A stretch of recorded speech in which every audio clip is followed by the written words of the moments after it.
नमस्कार। विचार मंथन में आपका स्वागत है। इसके पहले हम आपको बड़ी खबर से रूबरू कराएंगे।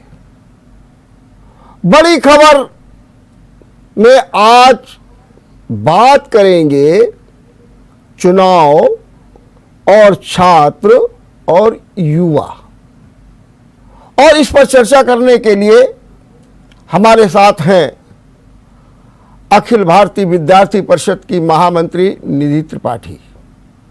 निधि जी, मैं आपका बहुत बहुत स्वागत करता हूं।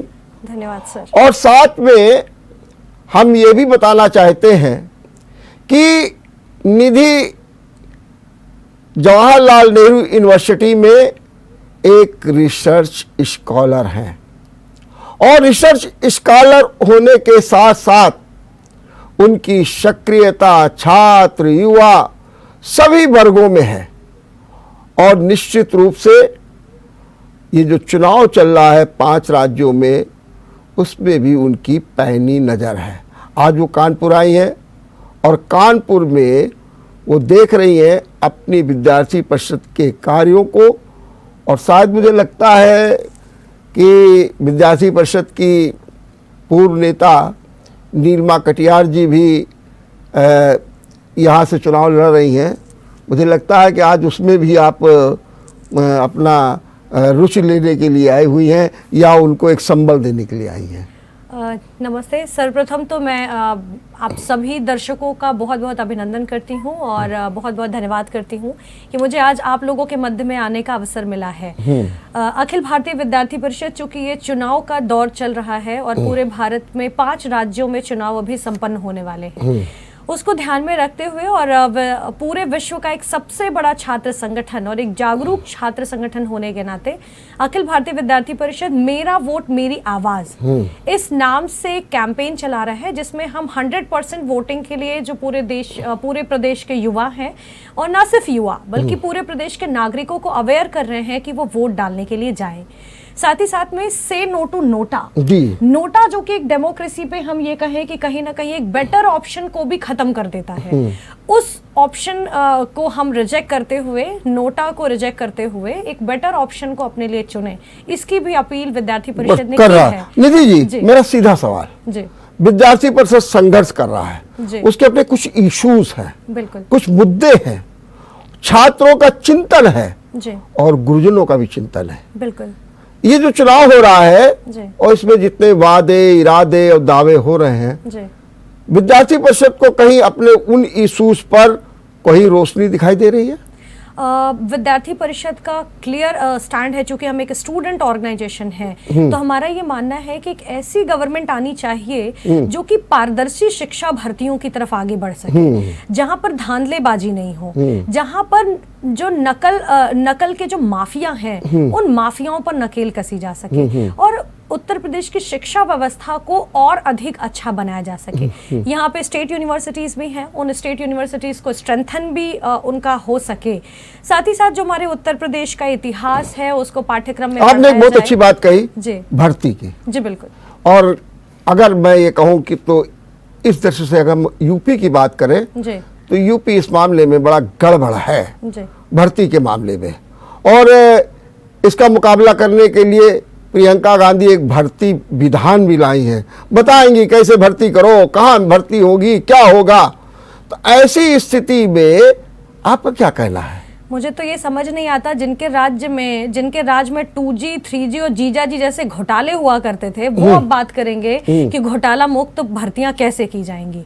तो उनसे तो हमें किसी प्रकार की कोई उम्मीद ही नहीं है। यूपी में जब हो रहा था, जब मैं यूपी की बात कर रही हूँ तो मुझे ध्यान में आता है कि अभी कुछ वर्ष पूर्व की ही बात है कि जब यूपी के शिक्षक भर्तियां हुआ करती थी, तो लोग ये सोच के जाते थे कि अगर हम रिटन एग्जाम क्वालिफाई कर रहे हैं, इसके बाद भी हमें अपनी जेब में 12 लाख रुपए 15 लाख रुपए डोनेशन के रख के आगे बढ़ना चाहिए, तब हम शिक्षक बन पाएंगे। पर आज की डेट में अभी जो टीजीटी पीजीटी या फिर माध्यमिक या फिर प्राइमरी की जो भर्तियां हुई हैं, एक भी बिना रुपए डोनेशन के दिए भर्ती हो कहाँ रही है, वो तो सब पेपर आउट हो जाता है, धांधली हो जाती है, सब कुछ हो जाता है, और सच बात तो ये है कि आप यूपी क्यों ले, नीट जैसी उनमें भी इस तरीके की धांधली चल रही। मेरा सवाल ये है कि इसका क्या मुकाबला, इसको आप कैसे दूर करना चाहती हैं? जब भर्ती नहीं होगी धांधली हो जाएगी। देखिए, अभी जो उत्तर प्रदेश एक बहुत बड़ा एग्जाम्पल हमारे आगे सेट कर रहा है।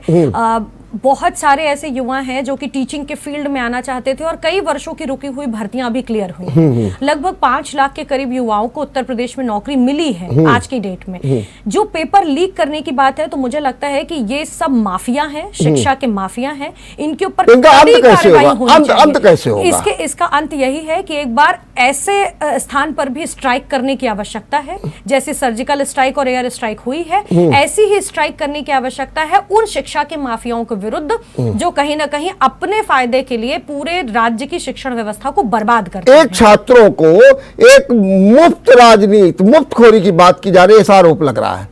अब कोई कहता है हम स्कूटी देंगे जी, लैपटॉप दे देंगे, स्मार्टफोन दे देंगे, इसको आप किस रूप में देखती हैं? देखिए, मुझे लगता है कि जब हम आज बहुत ज्यादा टेक्नोलॉजी की तरफ आगे बढ़ रहे हैं, तो ऐसे युवा, ऐसे विद्यार्थी जो कि एजुकेशन सेक्टर में बहुत अच्छा कर रहे हैं, तो अगर आप उनको उत्साहित करने के लिए, हम एक नॉर्मल एक टेंडेंसी है, ये मानसिकता भी है कि अगर कोई बच्चा बहुत अच्छा कर रहा है और माँ बाप उसको थोड़ा सा अप्रिशिएट कर देते हैं, माता और पिता, तो बच्चे का उत्साह 2 गुना बढ़ जाता है।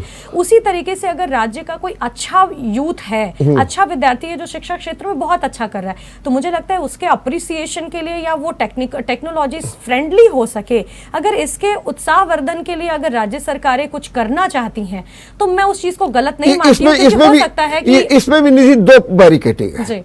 एक और सपा अपने वचन पत्र में कहती है कि 12वीं के पास के बाद सारे लोगों को हम लैपटॉप दे देंगे। वहीं पर जब संकल्प पत्र आता है बीजेपी का, तो वो कहते हैं हम एक मानदंड बनाएंगे, हम एक मेधावी छात्रों को देंगे। आपके हिसाब से क्या होना चाहिए? मुझे लगता है कि ऐसे मेधावी छात्रों के ऊपर फोकस करना चाहिए, क्योंकि जो राज्य को आगे लेकर के जाने हेतु तो अपना कंट्रीब्यूशन दे रहे हैं। क्योंकि जरूरी नहीं है कि जो विद्यार्थी शिक्षा में अच्छा नहीं कर पा रहा है वो किसी और फील्ड में अच्छा ना कर पाए। हो सकता है कि वो शिक्षा क्षेत्र में मेधावी नहीं है पर वो स्पोर्ट्स में मेधावी हो, तो इसलिए उसको स्पोर्ट्स में प्रोत्साहन देना चाहिए। शिक्षा में बहुत मेधावी नहीं है परंतु म्यूजिक में अच्छा हो सकता है, नृत्य में हो सकता है, गायन में और वादन में मेधावी हो सकता है। तो राज्य का जो युवा जिस क्षेत्र में मेधावी बन रहा है उसको वो प्लेटफॉर्म देकर के उसको आगे बढ़ाना चाहिए। तो अगर कोई युवा, ऐसा लग रहा है कि आज की डेट में कोविड की जो परिस्थितियां बनी उसके बाद तो समझ में आ रहा है कि ऑनलाइन शिक्षा जो चली या फिर टेक्नोलॉजी की बहुत ज्यादा आवश्यकता है जिसमें टीचर्स को भी, लेकिन ये ऑनलाइन शिक्षा ने तो 2 साल में सारा बेड़ा गर्क करके रख दिया। जी, मैं मानती हूँ इस बात को, क्योंकि एजुकेशन लॉस हुआ है बहुत अधिक एजुकेशन। लेकिन विद्यार्थी परिषद क्या कर रहा है? विद्यार्थी परिषद ने अपनी क्लियर डिमांड रखी। वो चाहे अभी विद्यार्थी परिषद ने ये कहा कि जल्द से जल्द सबसे पहले तो कॉलेज कैंपसेस को खोले जाने चाहिए। जब आपको ध्यान में हो, हमारे देश के ही ऐसे पॉलिटिकल पार्टी, राजनीतिक पार्टी जो कि सिर्फ शॉर्टकट ढूंढते हैं, उन राजनीतिक पार्टियों की पिछलग्गू छात्र संगठनों ने जब ये कहा कि स्टूडेंट्स को 100% रूप से प्रमोट कर दिया चाहिए, उस समय में भी एबीवीपी ने कहा कि मूल्यांकन की कोई ना कोई एक पद्धति जरूर सुनिश्चित होनी चाहिए, वो चाहे कोविड की पहली लहर रही हो या फिर दूसरी लहर रही हो। और मूल्यांकन की एक पद्धति स्वीकार करिए आप। हम ये नहीं कहते कि आप प्रत्यक्ष रूप से परीक्षाएं कराइए, पर मूल्यांकन की एटलीस्ट एक पद्धति तो रखिए आप। ठीक बात है। आप उस आवाज विद्यार्थी परिषद ने उठाई और मुझे प्रसन्नता है कि मूल्यांकन की उस पद्धति को फाइनल ईयर के स्टूडेंट्स के लिए स्वीकार किया गया था और बाद में उसी के आधार पर उन स्टूडेंट्स को आगे बढ़ाया। दूसरी चीज दीदी, ये भी हम आपसे पूछना चाहते हैं कि जो अभी संकल्प पत्र, वचन पत्र ये सब आए हैं, सब लोग वादे कर रहे हैं। जी जी जी जी। अगर हम संकल्प पत्र की बात करें तो कहते हैं हर घर में एक शख्स को 5 साल में रोजगार या नौकरी दे देंगे जी। वही दूसरी ओर अगर हम वचन पत्र की बात करें, कहते हैं 22 लाख आईटी में हम नौकरी दे देंगे जी। अगर मैं जो तीसरा है उसमें कहा जा रहा है कि 20 लाख लोगों को नौकरी दे देंगे। ये जो वादे किए जा रहे हैं, आप इसमें कितना तथ्य पाती है, कितना अपने को निकट पाती है और क्या होना चाहिए? देखिए, मुझे तो लगता है कि सबको अवसर मिला जी, जो लोग आज वादे कर रहे हैं कि हम इतनी नौकरी दे देंगे, इतना रोजगार दे देंगे, उनको भी एक समय में उत्तर प्रदेश की जनता ने मौका दिया था, पर उन्होंने क्या किया? उन्होंने भर्तियों में घोटाले किए। लेखपाल के पेपर आयोजित होने के पहले ही पता चल गया कि कौन सा व्यक्ति लेखपाल बनने वाला है। टीजीटी पीजीटी के सिलेक्शंस में पहले ही पता लग जाता था कि हम भैया प्राध्यापक बनने वाले हैं, बिना इंटरव्यू दिए ही पर लोगों को पता लग जाता था। तो जब उनको मौका मिला और उन्होंने किस प्रकार से घोटाले किए, या फिर जब उनको अवसर मिला तो उन्होंने हमारे राज्य के नागरिकों को बेरोजगार बनाए रखना ही उचित समझा, ताकि मुफ्तखोरी की आदत पड़ जाए आपको। हम आपको इतने यूनिट बिजली फ्री दे देंगे, हम आपको इतना पानी फ्री दे देंगे, हम आपको ये फ्री दे देंगे, हम आपको वो फ्री दे देंगे। ये फ्री के माध्यम से आप अपने राज्य के युवाओं को अकर्मण्य बनाने की तरफ बात। लेकिन भरोसा हम किस पर करें? अगर कोई व्यक्ति कहता है कि हम 2 करोड़ लोगों को नौकरी दे देंगे और नहीं मिल पाती है मुझे नौकरी। लगता है जी भरोसा हमें उन व्यक्ति के ऊपर करना चाहिए जिन व्यक्तियों ने उत्तर प्रदेश के लोगों को अभी आज के समय में पिछले कुछ वर्षों में नौकरी दी है, साथ ही साथ में पारदर्शी तरीके से नौकरी दी है।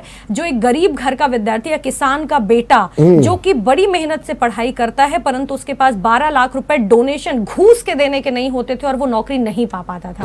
पर आज की डेट में उत्तर प्रदेश उभर रहा है इन सारी चीजों से। पढ़ने में किसान का बच्चा अगर अच्छा है, एग्जाम क्वालिफाई करता है, तो बिना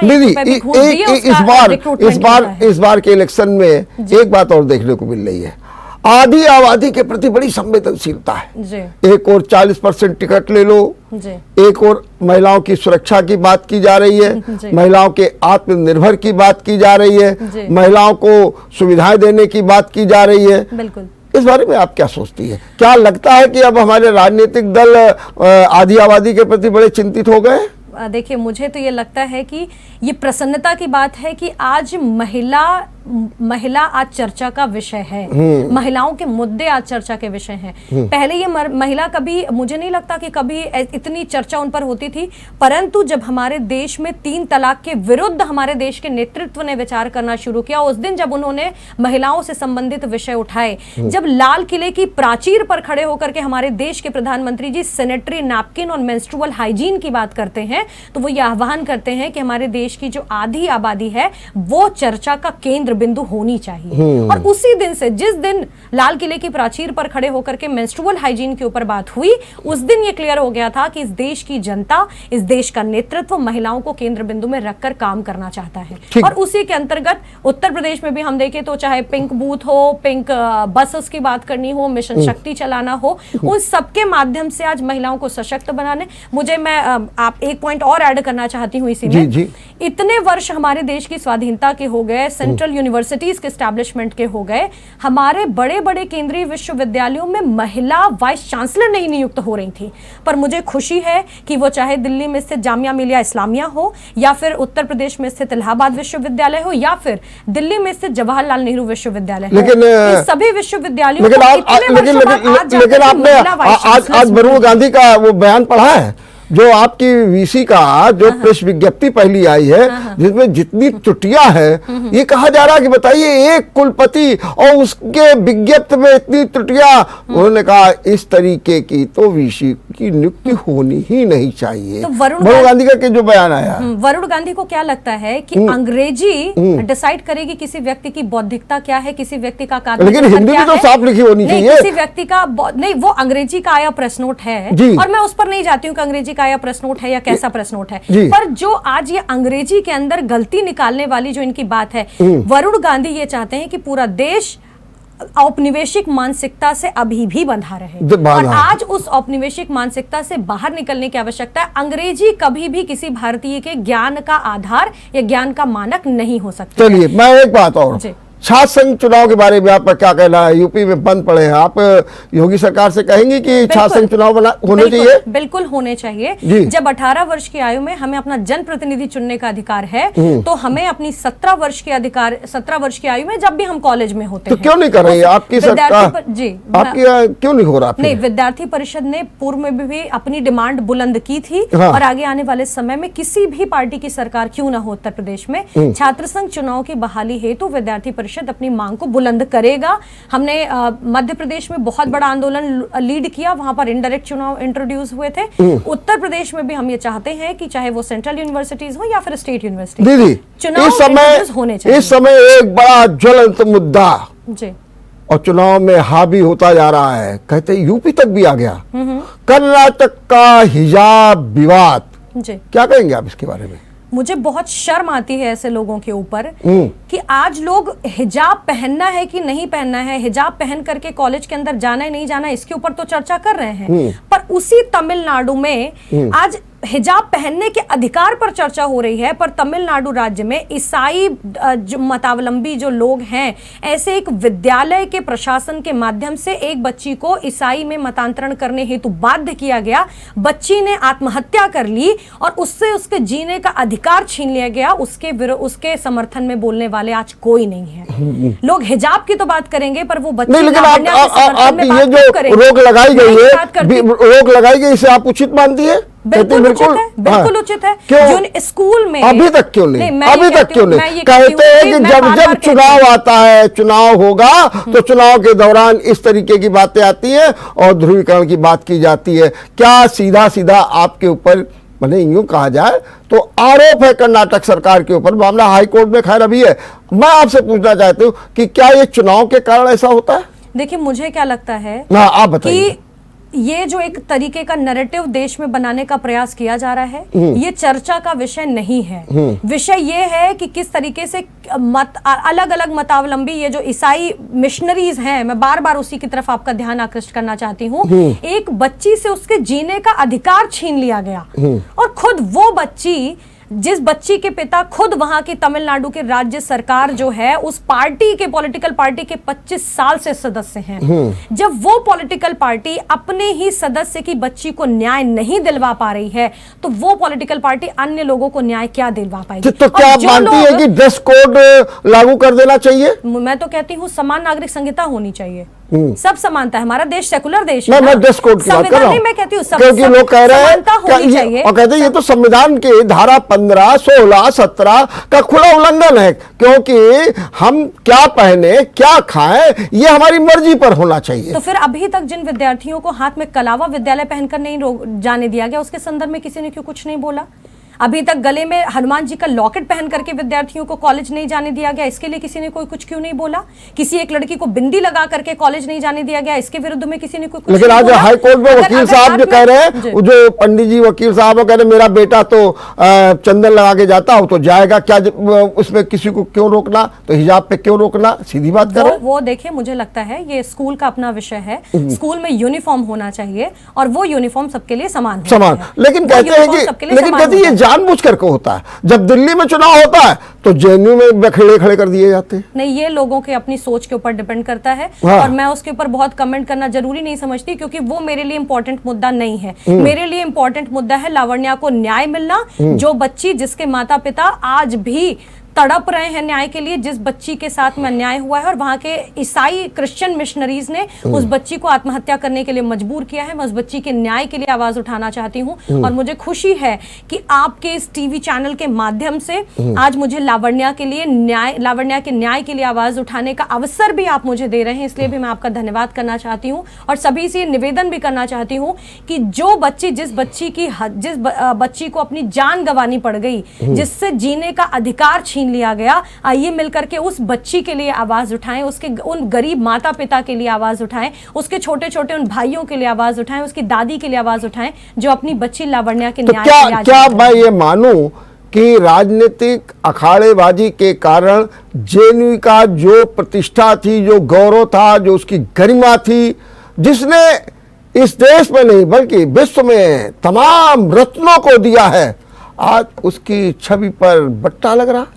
देखिए, हमारे क्योंकि आप तो वहां की, इसलिए मैं बात कर रहा हूं आपसे। हमारे देश के वित्त मंत्री माननीय निर्मला सीतारमण जी जवाहरलाल नेहरू विश्वविद्यालय की पढ़ी हुई हैं। ठीक है। और जब जवाहरलाल नेहरू विश्वविद्यालय से पढ़ी हुई एक महिला देश की भारत सरकार की वित्त मंत्री बनती हैं, तो मुझे नहीं लगता कि जेएनयू की शाख पर कोई बट्टा लगता है। जेएनयू का गौरव और अधिक बढ़ जाता है। और जो लोग, और सच्चाई तो ये है कि भारत को तोड़ने की कस्में खा करके, आतंकवादी अफजल गुरु की बरसी मना करके, हमारे देश के जो जुडिशियल जो डिसीजन है, उनको judicial killing of Afzal Guru कह करके संवैधानिक संस्थाओं पर प्रश्न उठा करके इनके माध्यम से जेएनयू का जो एक तथाकथित वर्ग है, एक जो वामपंथी वर्ग है, इस वामपंथी वर्ग ने जेएनयू को बदनाम करने का प्रयास किया और उसी उनका साथ दिया हमारे कांग्रेस की जो तथाकथित सबसे पुरानी पार्टी है इस देश की राजनीतिक पार्टी, उसने, और सिर्फ उसने ही नहीं बल्कि अलग अलग राजनीतिक दलों ने ऐसे देश की को तोड़ने की कस्में खाने वाले लोगों और जेएनयू को बदनाम करने वाले लोगों का साथ दिया है। लेकिन विद्यार्थी परिषद क्या कर रहा है और कैसे जेएनयू को पुराना वैभव प्राप्त होगा? विद्यार्थी परिषद आज भी उस कैंपस के अंदर, आपको ध्यान में हो, विवेकानंद जी का स्टैचू जिसका अनावरण अभी लगभग 1.5 वर्ष पूर्व ही हुआ है, विवेकानंद जी के स्टैचू को स्टैब्लिश करने के लिए विद्यार्थी परिषद ने आवाज उठाई थी और आज वो स्टैचू स्टैब्लिश हो चुका है। साथ ही साथ में संस्कृत सेंटर जो जेएनयू का है वो खोलने के लिए कितनी बड़ी लड़ाई एबीवीपी ने वहां लड़ी। 2001 में वो सेंटर खुला, उसके बाद में उस स्कूल के अंदर आयुर्वेद के ऊपर चर्चा हो सके, आयुर्वेद बायोलॉजी के कोर्स ऑफर हो सके, इसके लिए विद्यार्थी परिषद ने संघर्ष किया और मुझे प्रसन्नता है ये बताते हुए कि हमने अचीव भी किया और इस वर्ष आयुर्वेदा बायोलॉजी का 2nd बैच भी आ गया है कैंपस में। लेकिन ये जो वामपंथी बात आप कर रही हैं, जो ये अखाड़ेबाजी हुई, जो टुकड़े टुकड़े गैंग के नाम से ये सब कहा गया, क्या आपको लगता है कि जेएनयू से मुक्त हो गया? जेएनयू में ये अभी भी थोड़ी बहुत मात्रा में है, बहुत अधिक तो मैं नहीं कहूंगी, परंतु थोड़े बहुत मात्रा में है जो ये सांस ले रहे हैं वहां पर। परंतु जिस प्रकार से जेएनयू के विद्यार्थी आज इनको सुनना नहीं चाहते हैं, आज इनको बर्दाश्त नहीं करना चाहते हैं वो, और उस तरीके से वो इनको बाहर की दशा दिखा रहे हैं, बाहर का रास्ता दिखा रहे हैं। क्योंकि आपको ध्यान में होगा, छात्र संघ चुनावों से एनालिसिस करें तो पहले जहां पर पूरे वामपंथी संगठन अलग अलग होकर के चुनाव लड़ते थे, आज वो विद्यार्थी परिषद को, एबीवीपी को हराने के लिए एक साथ होकर के गठबंधन करके चुनाव लड़ते हैं। तो जिस दिन उन्होंने गठबंधन किया उसी दिन ये क्लियर हो गया था कि जेएनयू का विद्यार्थी उनको पसंद नहीं कर रहा है और वो जाना चाहते हैं, इसलिए गठबंधन करके वो अपनी जान बचा रहे हैं कैंपस के अंदर। चलिए, विद्यार्थी परिषद का सपना क्या है, कैसे इसको पूरा किया जाए, थोड़ा संक्षेप में बता दीजिए। अखिल भारतीय विद्यार्थी परिषद राष्ट्र का पुनर्निर्माण लेकर के, लक्ष्य को लेकर के आगे बढ़ रहा है, जिसके माध्यम से देश के युवा, इस देश का जो पुराना वैभव है, जो इस देश की गरिमा रही है, वो पाठ्यक्रम के माध्यम से हो या फिर समाज में जन जागृति फैलाने के लिए सर्वस्पर्शी कार्य होना चाहिए। समाज में छुआछूत या फिर जो ऐसे प्रकार के अनाचरण और कदाचार होते हैं उनको दूर करते हुए एक समाज, हम समान समाज बना सके और हम सभी भारतीयता की भावना से ओतप्रोत होते हुए राष्ट्र के पुनर्निर्माण के लिए काम कर सके। विद्यार्थी परिषद इस लक्ष्य को लेकर के